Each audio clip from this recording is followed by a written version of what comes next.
चलिए दोस्तों, आज के इस वीडियो में हम लोग देखने वाले हैं क्लास 12 वालों के लिए, इंटरमीडिएट एग्जामिनेशन वालों के लिए जो भी छात्र 1 फरवरी को एग्जाम देने वाले हैं, तो उन सभी छात्रों के लिए दोस्तों यहाँ पे गणित का काफ़ी इंपॉर्टेंट ऑब्जेक्टिव टाइप क्वेश्चन लेकर आया हूँ, जो आप सभी को यहाँ से सीधे देखने को मिलेंगे परीक्षा हॉल में। ठीक है, तो अंत तक सभी देखना, एक एक प्रश्न यहाँ पे देखने वाले हम लोग।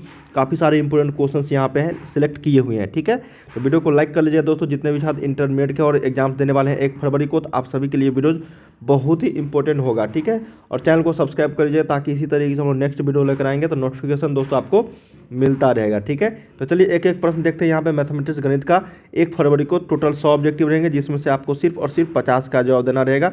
30 आपको लघु उत्तरीय रहेंगे, जिसमें से आपको 15 का जवाब देना होगा। 8 आपको दीर्घ उत्तरीय रहेंगे, जिसमें से आपको 4 का जवाब देना होगा। मतलब दोगुने विकल्प के साथ क्वेश्चन आएंगे। तो चलिए एक एक प्रश्न यहाँ पे देखते हैं, अंत तक सभी बनना देखना। यहाँ पे काफ़ी सारे इंपॉर्टेंट क्वेश्चन यहाँ पे सिलेक्ट किए। फिर से बता दो दोस्तों, काफ़ी इंपॉर्टेंट क्वेश्चन है, अंत तक सभी देखना। चलिए देखिए, यहाँ पे पहला प्रश्न कहा गया है कि अगर x बराबर a cos थीटा है और y बराबर b sin थीटा है, तो dy अपॉन dx का जो मान होगा वो क्या होगा। डिफरेंशिएशन से क्वेश्चन है दोस्तों। इस तरीके के प्रश्न हर बार एग्जाम में पूछे जाते हैं 1 से 2 मार्क्स के। ठीक है, तो अगर इस तरीके के प्रश्न पूछेंगे तो देखो किस तरीके से आपको बनाना है।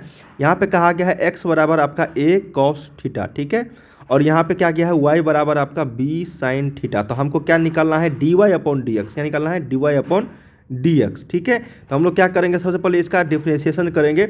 d थीटा, देखो dx, यहाँ पे एक मिनट,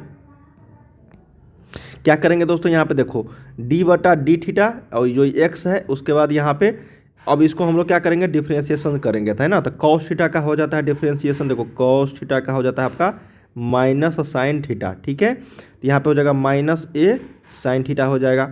अब यहाँ से देखो dy अपॉन डी थीटा करेंगे, तो ये कितना हो जाएगा बताओ, b का b और साइन थीटा का होता है cos थीटा, तो ये होता है cos theta, b cos theta.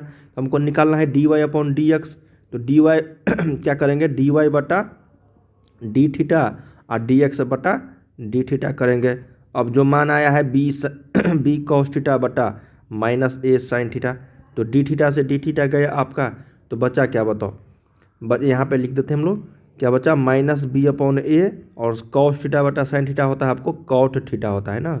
इसको अगर अलग करेंगे cos और साइन को, तो ये cot थीटा के बराबर आ जाएगा।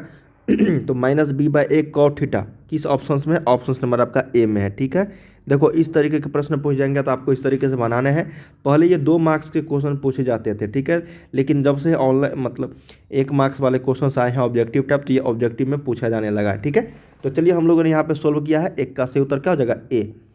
चलिए नेक्स्ट प्रश्न देख लेते हैं। कहा गया है इंटीग्रेशन से है, इंटीग्रेशन का क्वेश्चन है यहाँ पे 1 माइनस साइन एक्स है। ठीक है, 1 माइनस साइन एक्स बट्टा में है आपका कॉस स्क्वायर एक्स इंटू में डी एक्स है। तो इसको देखो किस तरीके से हल करेंगे, में किसके बराबर है, मतलब इसका मान निकालना है। और ये आपका इंडेफिनिट इंटीग्रल है, मतलब इंटीग्रेशन है। ठीक है, देखो इसको हम लोग क्या करेंगे ना, इंटीग्रेशन इसको हम लोग तोड़ लेंगे। जैसे 1 बटा कॉस स्क्वायर एक्स लिख सकते हैं इसको एक टर्म में, फिर माइनस बीच में है तो इसको हम लोग साइन एक्स बटा कॉस स्क्वायर एक्स लिख सकते हैं। ठीक है, और साथ में डी एक्स लगा देना है।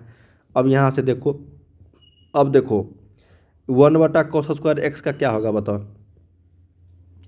1 बटा कॉस स्क्वायर एक्स का हो जाएगा आपका सेक स्क्वायर एक्स। क्या लिख सकते हैं, सेक स्क्वायर एक्स। ठीक है, अब इसको देखो माइनस यहाँ पे है, अब इसको साइन एक्स है। ठीक है, और इसको कॉस स्क्वायर एक्स को हम लोग लिख सकते हैं, इसको cos x into cos x. तो एक बार में होगा साइन एक्स बटा कॉस एक्स जो होता है 10x, और एक होता है आपका 1 बटा कॉस एक्स जो होता है सेक एक्स। ठीक है, और लास्ट में डी एक्स लगा देना है आपको। अब देखो इसको माइनस लगा हुआ है बीच में, इसको पार्ट बाय पार्ट कर लेंगे हम लोग। तो सेक स्क्वायर एक्स का होता है आपका 10x, क्या होता है 10x। ठीक है, और बीच में माइनस है, और 10x इंटू सेक एक्स का, देखो इसका मैं इंटीग्रेशन लिख देता हूँ, ये होता है आपका 10x, और इसका जो इंटीग्रेशन होता है ये होता है आपका सेक एक्स। ठीक है, सेक एक्स का इंटीग्रेशन क्या होता है बताओ, 10x इंटू सेक एक्स। तो 10x माइनस क्या हो जाएगा, सेक एक्स, और ये इंटीग्रेशन हट गया, तो लास्ट में आपको कांस्टेंट लगा देना है।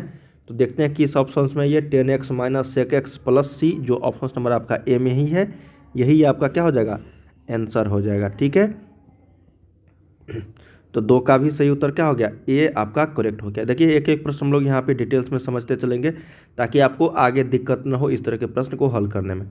चलिए थर्ड नंबर प्रश्न देखते हैं। कहा गया कि यदि ये आपका डिटर्मिनेंट का क्वेश्चन है, बहुत ही ईजी रहते हैं, 15 से 20 मार्क्स का क्वेश्चन रहता है। तो अगर आपको ये समझ में आ गया तो आसानी से, ये मुफ्त के नंबर है दोस्तों, फ्री के नंबर है, डिटर्मिनेंट और मैट्रिक्स। देखो इसको क्या किस तरीके से बनाने हैं। देखो यहाँ पे कहा गया है कि ये है x और ये है 18, ये है 2 और ये है x, बराबर है आपका 6, 18, 2 और 6, यही है ना। इसको क्या करेंगे हम लोग, क्रॉस मल्टीप्लिकेशन कर लेंगे। हम लोग डिटर्मिनेंट के जो नियम है वो जानते हैं। इसको क्या करेंगे, x square minus, cross multiplication कर दिए, -36 बीच में लगाते हैं, फिर 6 के 36 और फिर बीच में -18 दूनी 36। तो ये कट गया आपका, 0 बचा 36 से 36। तो ये कहाँ, ये क्या बचा, एक्स स्क्वायर -36 इस साइड लेकर जाएंगे तो 36 हो जाएगा। एक्स बराबर क्या होगा, प्लस माइनस, यहाँ पे रूट अंडर में 36, इसको हटाएंगे तो +-6। देखो कई सारे छात्र यहाँ पे लगा देते हैं, ए नंबर लगा देते हैं, जो गलत हो जाएगा दोस्तों, ठीक है। यहाँ पे क्या करेंगे ना, एक्स के जगह पे यहाँ पे देखो 6 है और यहाँ पे भी 6 है, तो 6 लगा देंगे, तो है ना, एक नंबर कट जाएगा, ठीक है। इसको आप लोग थोड़ा सा हल करोगे तो ये +-6 जो है इसका मान आएगा इस डिफरेंशिएशन डिटर्मिनेंट का। तो एक्स का मान कितना आ जाए, +-6, ठीक है। तो इस तरीके से आपको बनाने हैं और +-6 यहाँ पे आंसर हो जाएगी, ना प्लस ना माइनस, दोनों होगा, ठीक है। इसको आप लोग ध्यान से रखिएगा। चलिए फोर्थ नंबर देख लेते हैं। कहा गया है कि अवकलन समीकरण का घात, देखो डिग्री और ऑर्डर पूछा जाता है, डिग्री, ठीक है। घात और डिग्री पूछा जाता है आपका, समझ में आ रही ना बात। ये भी मुफ्त का नंबर है, सिंपल प्रश्न होते हैं। देखो घात का मतलब हुआ मैक्सिमम घात, आपको बताना है महत्तम घात जो है इसका कितना है, महत्तम घात।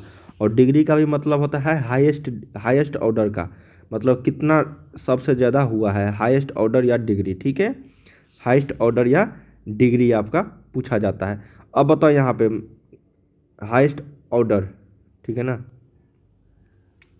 तो यहाँ पे बताना है आपको the degree of the differential equation, क्या पूछना है, द डिग्री ऑफ द, यहाँ पे पूछा गया आपको। देखो इस तरीके से हम लोग करते हैं इसको, अवकल समीकरण का घात पूछा गया है, the degree of the differential equation is कितना होगा। देखिए ये जो D3 जो है ये आपका ऑर्डर कहलाता है, क्या कहलाता है, जैसे first order, second order, third order, है ना। ये आपको कितनी बार हुआ है, तो 3 बार इसका डिफरेंशियल हुआ है। तो ये 3 ऑर्डर का, यहाँ पे जब ऑर्डर पूछा जाता है, ऑर्डर, तो इसका मान कितना हो जाता है बताओ यहाँ पे, तो ऑर्डर का मान होता है 3, ठीक है। जब घात पूछा गया है, डिग्री पूछा गया, तो इसका मैक्सिमम घात ये देखना है, यहाँ पे 1 है, यहाँ भी 1 है और यहाँ पे कितना है, 2 है। तो ये घात बराबर 2 आंसर हो जाएगा, ठीक है। इसका आंसर क्या हो जाएगा, 2। समझ में आ रही ना बात। डिग्री वो होता है जो आपको पावर जो ऊपर में देखने को मिलेंगे, हाईएस्ट पावर, वो होता है डिग्री।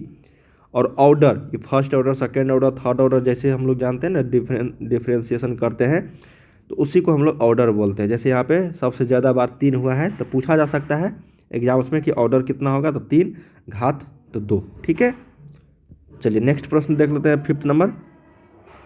कहा गया है निम्न में से कौन जो है इस का मान जो है, ये आपका इन्वर्स ट्रिग्नोमेट्री का क्वेश्चन है, इसका वैल्यू पूछा गया। देखो इस तरीके के क्वेश्चन किस तरीके से बनाए जाते हैं। साइन इन्वर्स है, यहाँ पे लिख लेंगे, उसके बाद हम लोग साइन यहाँ पे है, और 2π/3 को हम लोग 2 टर्म में लिखेंगे, ठीक है। या तो 2π - थीटा, या फिर π + थीटा, या फिर 2π + थीटा, ठीक है ना। तो इसको हम लोग क्या करेंगे, देखो 2π/3 को हम लोग लिख सकते हैं π - π/3।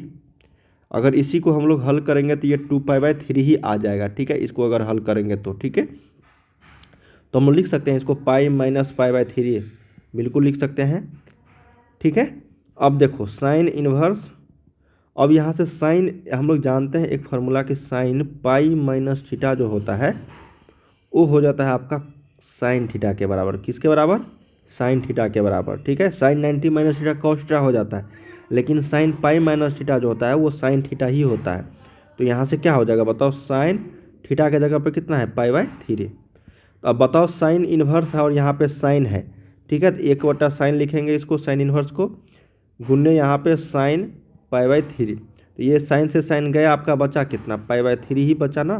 तो ये ऑप्शन नंबर क्या हो जाएगा यहाँ पे, सी जो है करेक्ट हो जाएगी। जब भी आपको इस तरीके से क्वेश्चन पूछ जाते हैं तो आपको pi minus theta, pi plus theta, 2 pi plus theta, 2 pi minus theta, बस इसी पे बनते हुए चल जाएंगे। आपको सिर्फ और सिर्फ फार्मूला याद होनी चाहिए कि साइन पाई माइनस थीटा क्या होता है, कॉस पाई माइनस थीटा क्या होता है, साइन 90 प्लस थीटा क्या होता है, साइन 2 पाई प्लस थीटा क्या होता है। इसको एक बार जरूर देख लेना, और ये भी प्रश्न आता ही आता है, ठीक है। चलिए नेक्स्ट प्रश्न देख लेते हैं 6 नंबर। कहा गया कि किसी रेखा का दिक् अनुपात द डायरेक्शन रेशियो दिया गया है 2, 3, 7 है, तो निम्न में से कौन सा दिक् कोज्या होगा। डायरेक्शन कोसाइंस पूछा गया है। बहुत ही ये फ्री के नंबर है दोस्तों, ये सारे मुफ्त के नंबर है। देखो जब भी इस तरीके के आपको दिक् अनुपात दे दिया जाए, इसको समझ लो, कभी ज़िंदगी में नहीं भूलोगे, ठीक है। दिक् अनुपात अगर दे दिया जाए 2, 3, 7, ठीक है ना, तो इसको क्या करो, अगर दिक् कोज्या पूछा जाएगा तो इसका सबसे पहले आप लोग रूट में मान दे दो, 2 का स्क्वायर प्लस 3 का स्क्वायर प्लस 7 का स्क्वायर, ठीक है। इस ये कर कैलकुलेशन करोगे तो ये आ जाएगा 62 आ जाएगा। अब दिक् कोज्या पूछा गया है, तो दिक् कोज्या देखो किस तरीके से हम लोग करेंगे, डायरेक्शन कोसाइन। सिर्फ और सिर्फ क्या करना है ना, ये 2 है, 2/√62 कर दो, फिर कोमा लगा दो, 3/√62 कर दो, फिर कोमा लगा दो, 7/√62। यही आपका क्या हो जाएगा, आंसर हो जाएगी, ठीक है ना। देखो 2, 3, 7 है ना, इसी को हम लोग ऊपर में लिखेंगे, बाकी जो इसका स्क्वायर आएगा रूट अंडर में डाल के उसको हम लोग नीचे में रख देंगे, यही आपका आंसर हो जाएगा, ठीक है। तो ऑप्शन नंबर यहाँ पे क्या हो जाएगा, सी करेक्ट हो जाएगी, ये वाला, न कि ये वाला गलत हो जाएगा, क्योंकि दोनों में रूट है, सिर्फ और सिर्फ नीचे वाला में रूट होनी चाहिए, ठीक है। चलिए 7 नंबर देख लेते हैं। कहा गया कि sine inverse x plus sine inverse y बराबर π/3 है, तब cos inverse x plus cos inverse y का मान जो है निम्न में से क्या होगा। बहुत ही शानदार प्रश्न है दोस्तों, बहुत सारे छात्र इसमें गलती कर देते हैं, ठीक है। इसको आप लोग समझ लो। देखो क्या कहा गया हम लोगों से, यहाँ पे कहा गया है कि साइन इन्वर्स एक्स है, ठीक है, प्लस साइन इन्वर्स वाई है बराबर π/3। लेकिन ये तो फार्मूला कोई है ही नहीं। हम लोग फार्मूला जानते हैं, ये वाला फार्मूला जानते हैं कि साइन इन्वर्स एक्स प्लस आपको होता है कॉस इन्वर्स एक्स बराबर क्या होता है बताओ, π/2 बराबर π/2। ये फार्मूला जानते हैं हम लोग। तो अब हम लोग क्या करेंगे यहाँ से, अब देखो हम लोग क्या करेंगे ना, यहाँ से साइन इन्वर्स एक्स का मान रखेंगे, इस कॉस इन्वर्स एक्स को इस साइड लेके जाएंगे, तो π/2 क्या हो जाएगा, यहाँ पे कॉस इन्वर्स एक्स हो जाएगी। अब उसी तरीके से हम लोग साइन इन्वर्स एक्स का मान रख देते हैं, क्या होता है π/2 माइनस कॉस इन्वर्स एक्स। अब देखो x के जगह पे हम लोगों ने x रखा तो ये आया, अगर साइन इन्वर्स y है तो फिर इसको भी इस तरीके से लिख सकते हैं ना, π/2 प्लस, यहाँ पे कोष्ट रखेंगे तो प्लस माइनस माइनस ही होगा, तो माइनस यहाँ पे कॉस इन्वर्स y बराबर क्या होगा, π/3। अब देखो ये π/2 और प्लस π/2 कितना होगा, पाई होगा। अब π/3 को इस साइड लेकर आ जाएंगे तो π-3 होगा, और इस दोनों को कॉस इन्वर्स x और कॉस इन्वर्स y को इस साइड लेकर जाएंगे आपको, तो ये हो जाएगा आपका कॉस इन्वर्स x, दोनों पॉजिटिव में आ जाएगा क्योंकि दोनों नेगेटिव में है इस साइड। तो π-π/3 कितना होगा, अभी जस्ट हम लोग निकाला 2/2 π/3, यही आपका क्या होगा, पूछा भी गया था cos inverse x plus cos inverse y, तो 2 π/3। देखिए इस तरह के प्रश्न दोस्तों एग्जाम से पूछे ही जाते हैं। कभी आपको cos inverse x cos inverse y का मान दे दिया होगा, और sign inverse x sign inverse y का मान पूछ दिया जाएगा। समझ में आ रही है ना बात। तो आपको इसी तरीके से बनाने हैं, तो समझ में आ गया होगा। 7 का सी ऑप्शन राइट हो जाएगा। चलिए 8 नंबर देख लेते हैं। अब ये भी प्रश्न काफ़ी लाजवाब है दोस्तों। देखो tan inverse x plus tan inverse y plus tan inverse z. देखो टेन इन्वर्स एक्स है प्लस आपका कितना है, टेन इन्वर्स वाई है, प्लस आपका कितना है, टेन इन्वर्स जेड है, ठीक है। इसका मान आपको गिवन है कि π/2। तो देखो हमेशा यही वाला मान पूछा जाएगा, x y plus y z plus z x का मान कितना होगा, तो 1 के बराबर होता है, ठीक है ना। इसको याद कर लो, ठीक है। अगर बनाना चाहोगे तो देखो मैं आप लोग को थोड़ा सा हिंट देता हूँ किस तरीके से बनाने हैं। ई टेन इन्वर्स जेड को इस साइड आप लोग को कर लेना है। देखो tan inverse x plus tan inverse y बराबर हो जाएगा π/2 और माइनस आपको हो जाएगा टेन इन्वर्स जेड।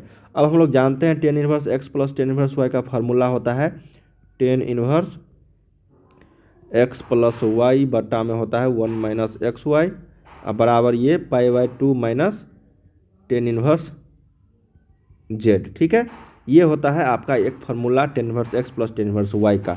अब हम लोग जानते हैं दोस्तों यहाँ पे देखो अब इस टेन इनवर्स को ना हम लोग इस साइड कर लेंगे, किस साइड, इस साइड कर लेंगे, तो बचेगा क्या, एक्स प्लस वाई, अब बटा में बचेगा वन माइनस एक्स वाई। देखो tan inverse x plus tan inverse y का हम लोगों ने फार्मूला लिखा, ठीक है। Tan inverse x minus tan inverse y का फार्मूला अलग हो जाता है, वन एक्स माइनस वाई बटा में वन प्लस एक्स वाई हो जाता है। तो इस तरीके फार्मूला को आप लोग को देख लेना होगा। अब हम लोग टेन को इस साइड लेकर जाएंगे, टेन हो जाएगा, और ये पाई बाय टू माइनस आपको कितना था, टेन इनवर्स जेड था।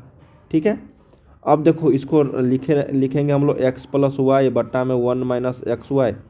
अब देखो टेन है यहाँ पे, और pi by two minus theta जो होता है यहाँ पे कितना होता है बताओ, कॉट थीटा के बराबर हो जाता है। क्या होता है, कॉट थीटा के बराबर ten pi by two minus theta. ठीक है, इसको देखो ये टेन है और ये पाई बाय टू है और ये थीटा है आपका। ठीक है, तो ten pi by two minus theta जो होता है वो आपका कॉट थीटा के बराबर हो जाता है।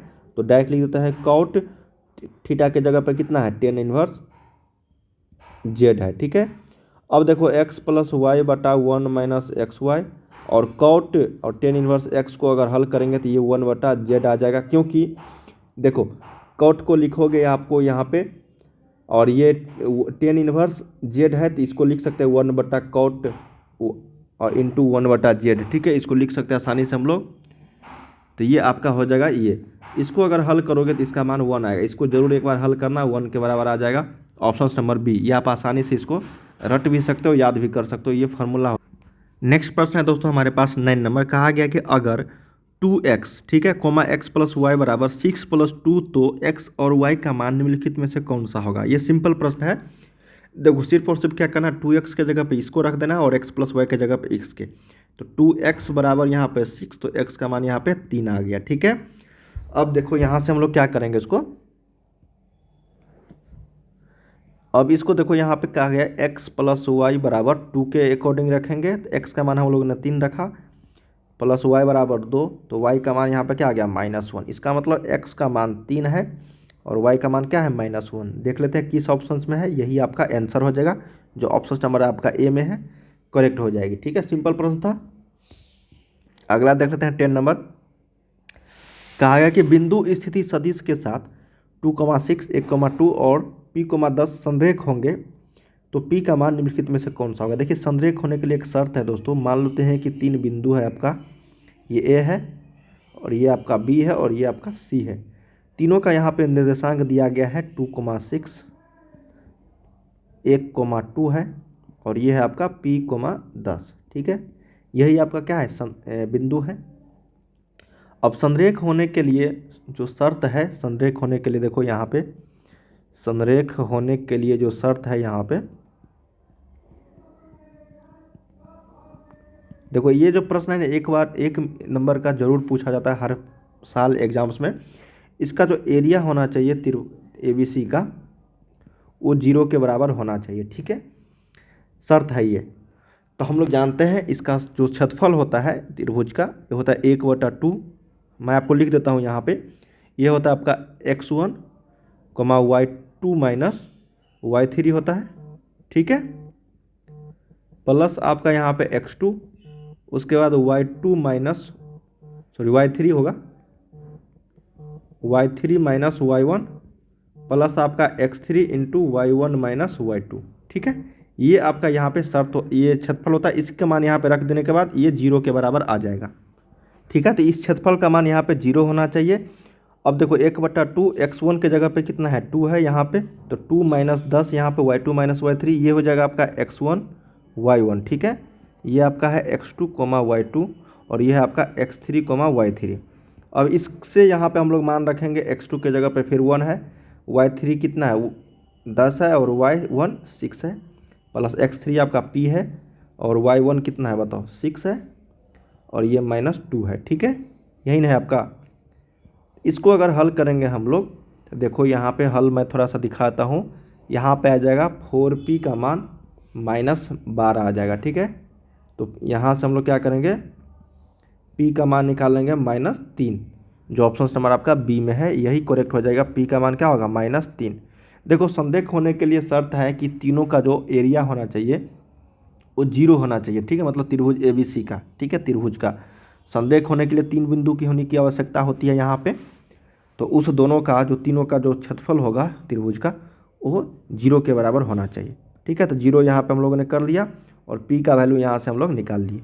सिंपल प्रश्न रहते हैं, एक पूछे जाते हैं इस तरह के प्रश्न हमेशा दोस्तों पहले 2 मार्क्स के पूछे जाते थे, लेकिन जब से ऑब्जेक्टिव आया है तो ये 1 मार्क्स में ही पूछे जाने लगे हैं, ठीक है। चलिए अब अगला प्रश्न देख लेते हैं। कहा गया है 11 नंबर कि अगर a का मान 1 1 1 है और ये इस तरीके से आइडेंटिकल यहाँ पे दिया गया है तो a² का मान निम्नलिखित में से किसके बराबर होगा। देखिए इसका अगर डिटर्मिनेंट पूछा जाए mod ऑफ a तो इसका मान 0 आ जाएगा, क्योंकि यहाँ पे आइडेंटिकल डिटर्मिनेंट या फिर आइडेंटिकल मैट्रिक्स है दोस्तों, इसका मान 0 आ जाएगा, ठीक है ना। जब a² पूछा जाएगा तो a² का मतलब होता है a इंटू ए, तो इसका मतलब 2 बार इसको हम लोग क्या करेंगे 1 1 1 फिर 1 1 1 1 1 1, ठीक है, फिर डॉट लगा देंगे तो 1 1 1 1, इस तरीके से हम लोग मल्टीप्लाई करेंगे।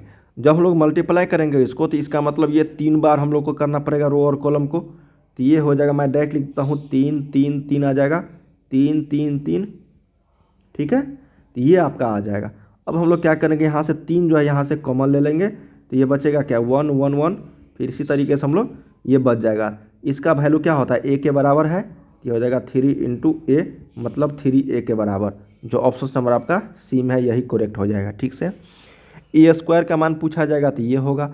अगर AQ पूछा जाए, AQ समझ रहे हो ना, जब AQ का मान पूछा जाएगा तो 3 बार हम लोगों को यहाँ पे मल्टीप्लाई करना होगा, समझ में आ रही ना बात, तो उसका आंसर अलग हो जाता है, 27a के बराबर हो जाता है, ठीक है।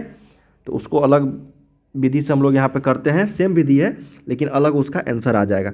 11 का सही उत्तर सी। 12 देखते हैं। कहा गया है, सिंपल प्रश्न है ये भाई, देखो कहा गया है 2 है ये, फिर उसके बाद x है, 3 है, 5 है, y है, बराबर 4 10 6 6, ठीक है, ये है।